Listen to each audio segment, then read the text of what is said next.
Good afternoon, I'm Janet Castell from Waipukurau, Central Hawke's Bay, New Zealand. I'm on my second trip to Niue for a 10-day holiday. I met the young man who's taking this video at a presentation at the resort I'm staying at, and I was particularly impressed with not only his presentation but the work they're doing.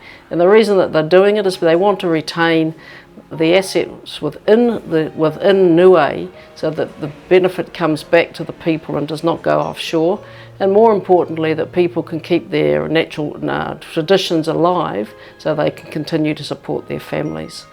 The work they're doing, I think, is extremely valuable, and I think is a good model that other, perhaps smaller nations could certainly follow, so that to ensure that they're not absorbed, taken over or exploited by the larger fish in the sea. I first came to Niue in 2004 as the Defence Attaché to the Pacific.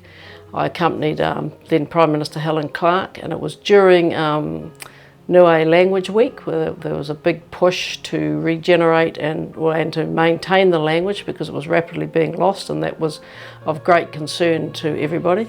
We spent, I think, 72 or 48 hours here, not much longer, but it was after the cyclone, and we got a chance to look at the devastation that the cyclone had created here, significant damage that had been done to some of the bigger commercial ventures here, a couple of the big motels or whatever, resorts.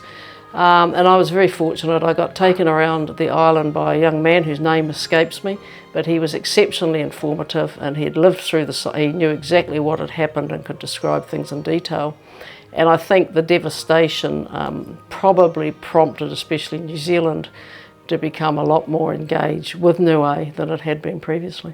Well, I've sponsored 2 OCCs, and I think the concept I really like, and I think it's a concept that could be expanded because once again it's food for the people, and it's also preserving something that is essential because so much of the seascape, both above and beyond, is being lost.